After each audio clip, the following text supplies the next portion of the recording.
नमस्कार दोस्तों, आज की इस वीडियो में आप लोगों का स्वागत है। आज हम लोग इस वीडियो के अंदर बात करने वाले हैं कि आप लोग अपने एरिया में न्यू दुकानें कैसे बनवा सकते हैं। दोस्तों, जैसे कि आप लोगों ने से बहुत सारे लोगों ने ये कमेंट किया था कि भैया मेरे एरिया में कोई चौराहा टाइप का एरिया है और मेरे एरिया में किसी भी प्रकार का 3-4 किलोमीटर 5 किलोमीटर के दूरों पे किसी भी प्रकार की न इंग्लिश शराब का ठेका है, न देसी शराब का ठेका है, न बियर का ठेका है, न भांग का ठेका है। तो अगर मैं उस एरिया में दुकान बनवाना चाहता हूं तो कैसे बनवा सकता हूं और उसमें मैं लॉटरी कैसे डाल सकता हूं और मैं उसमें कैसे बिजनेस कर सकता हूं। तो दोस्तों, ये रिलेटेड आपके जो सारे डाउट को आज हम लोग इस वीडियो के अंदर क्लियर कर देंगे और इसके अंदर आप लोग दुकान कैसे बनवा सकते हैं और दुकान बनवाने की क्या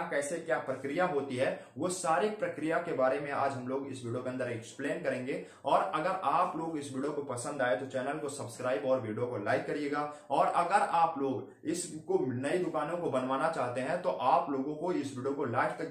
देखना होगा, तभी आपको सारी जानकारी मिल पाएगी और आप लोगों को इस सारे टॉपिक को या जो मैं वीडियो के अंदर एक्सप्लेन करने वाला हूं, इन सारे टॉपिक को आप लोगों को एक स्टेप बाय स्टेप देखना होगा, तभी आप लोग अपनी दुकानों को या आपके एरिया में दुकानें बनवा सकते हैं। तो नई दुकानें बनाने की क्या प्रक्रिया होती है और आपके एरिया में नई दुकानें कैसे बनती है, वो सारे आपका डाउट आज हम लोग इसमें क्लियर करते हैं। तो चलिए शुरू करते हैं कि नई दुकान बनाने की प्रक्रिया क्या होती है। तो देखिए दोस्तों, अगर आप लोगों के एरिया में कोई दुकान बनाना है तो इस काम को आबकारी विभाग के लोग करते हैं, यानी कि उनके कोई ऑफिसर होते हैं, वो उनके द्वारा इन दुकानों को आवंटित किया जाता है, उन दुकानों को बनाया जाता है। अब मैटर ये बात है कि इसमें देखिए आपके एरिया में दुकानें कैसे बनेंगी, ये भी आपको जरूरी होना चाहिए, या आपका एरिया शायद आपके एरिया में दुकान बनाने लायक एरिया है या नहीं है, ये भी उन लोगों को देखना होगा। तो देखिए, अगर आपका कोई चौराहा टाइप का एरिया है और उससे रिलेटेड 4-5 किलोमीटर 6 किलोमीटर के दूर पे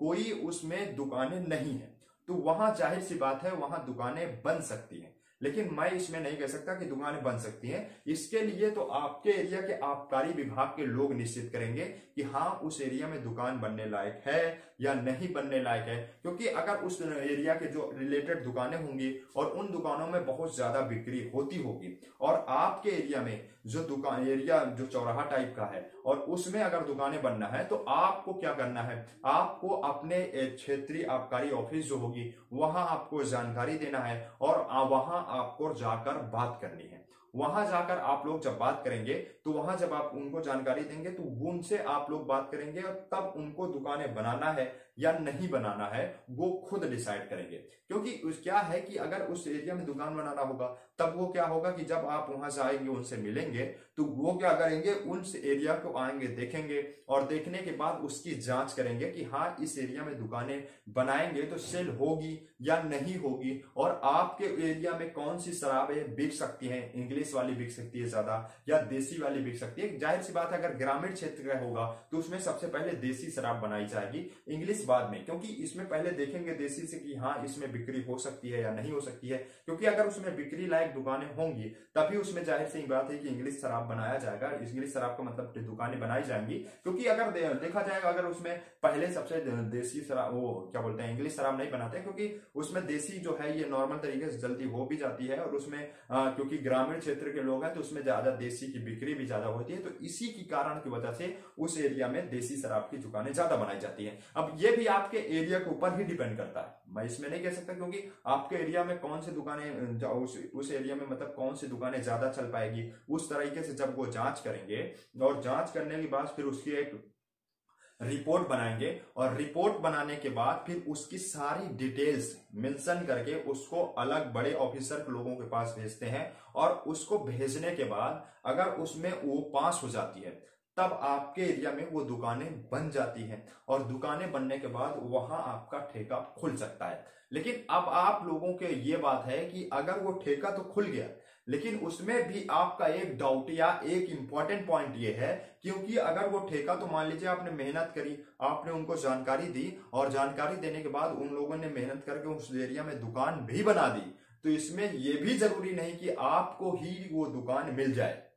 क्योंकि वो दुकानों को भी अगर वो आवंटित करेंगे तो उसको भी लॉटरी प्रक्रिया के तहत ही आवंटन किया जाएगा। वो जाहिर सी बात नहीं है कि उसमें ये देखेंगे कि हाँ आपने मेहनत करके या आपने जानकारी दी थी तब वो दुकानें को बनाया गया है, तब ये नहीं देखा जाएगा उसमें कि आपने कहा है या आपने एप्लीकेशन डाला है या आपने कहा या आपने दौड़ धूप पर मेहनत करके दुकानें बनाई है तो आपको ही दुकान मिलेगी। ये भी इसमें जरूरी नहीं है, क्योंकि उसमें भी लॉटरी डाली जाएगी। अब उसमें जब जाहिर सी बात है लॉटरी पड़ेगी तो वो किसी के नाम पर भी पड़ सकती है, जरूरी नहीं कि आपके नाम पे पड़ेगी। उसमें कोई अगले व्यक्ति भी उस दुकान को पा सकता है और उसमें अपनी दुकान डाल सकता है। आप मेहनत किए हैं या नहीं किए हैं ये उसमें डिपेंड नहीं करता है, और जाहिर सी बात है कि उसमें आपको मेहनत करने की जरूरत भी नहीं है, क्योंकि उसमें अगर आबकारी ऑफिस वाले या आबकारी विभाग को लगेगा कि हाँ उस एरिया में दुकान बनाने लायक है तो वो खुद ब खुद जांच करेंगे और जांच करके उस एरिया में नई दुकानें बनाएंगे। और वो जब लॉटरी अगले नेक्स्ट ईयर पड़ेगी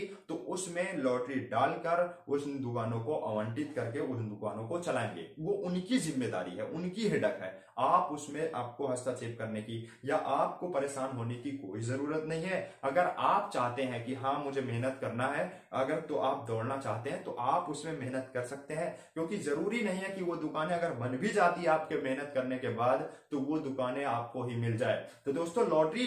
जो है उस लॉटरी के प्रक्रिया के तहत ही उन दुकानों को आवंटित किया जाएगा और उसमें आप भी लॉटरी डाल सकते हैं। दूसरा व्यक्ति को जानकारी मिलेगी, अगर वो करना चाहता है तो वो भी लॉटरी डाल सकता है, तो उसमें किसी को भी ये दुकानें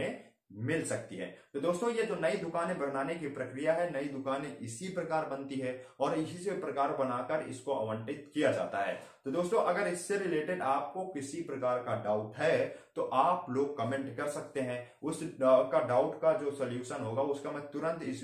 आपके कमेंट में ही एक्सप्लेन कर दूंगा। अगर कोई नेक्स्ट या बड़ा टॉपिक होगा तो उसको नेक्स्ट वीडियो के अंदर बना के एक्सप्लेन कर दूंगा। और अगर आप लोग लॉटरी डालना चाहते हैं कि हाँ मैं इसका बिजनेस करना चाहता हूं और किसी प्रकार का जरूरी नहीं है कि नई दुकान बनाकर ही बिजनेस करना चाहता हूं, तो अगर इसका रिलेटेड आप लोग बिजनेस करना चाहते हैं तो बिजनेस करने के लिए आपको उससे संबंधित जो लॉटरी कैसे डाली जाती है, लॉटरी डालने के लिए आपके कौन कौन से डॉक्यूमेंट्स आपके पास होने चाहिए और क्या कैसे क्या प्रक्रिया है, कितनी उसकी लॉटरी फीस होगी, कितनी की आपकी सॉल्वेंसी होनी चाहिए, कितना उसमें लॉटरी फीस मेरा लगेगा, ये सारा डिटेल्स आपको मेरे चैनल पे नेक्स्ट टॉपिक के अंदर या नेक्स्ट वीडियो के अंदर आपको मिल जाएगा। आप लोग मेरे चैनल पे जाकर देख सकते हैं, उससे रिलेटेड आपको जानकारी मिल जाएगी। और अगर हाँ चाहते हैं आपके एरिया में या आपके एरिया में कोई दुकानें हैं उसमें लॉटरी कैसे डालूं, उसको दुकान को कैसे ले सकता हूं, उससे रिलेटेड भी आपको उसके अंदर वीडियो मिल जाएगा। आप लोग उसको जाकर देखिए और देखने के बाद आप लोग लॉटरी डाल सकते हैं और आप लोग आसानी से इस बिजनेस को कर सकते हैं। आप नई दुकान बनवाने के विषय परेशान मत होइए, क्योंकि उसमें आपका टाइम, वक्त, पैसा बर्बाद होगा और आपको दुकानें मिले या ना मिले ये भी मैं नहीं कह सकता, क्योंकि उसमें लॉटरी के तहत ही उन दुकानों को आवंटन किया जाएगा और जब उसमें किसी दूसरे व्यक्ति की भी लॉटरी पड़ सकती है, यही मैटर है। तो दोस्तों अगर आप लोगों को ये टॉपिक पसंद आया हो तो चैनल को मेरे सब्सक्राइब करिए और वीडियो को लाइक करिए, मुझे सपोर्ट करिए, ताकि इससे रिलेटेड आपका जो डाउट है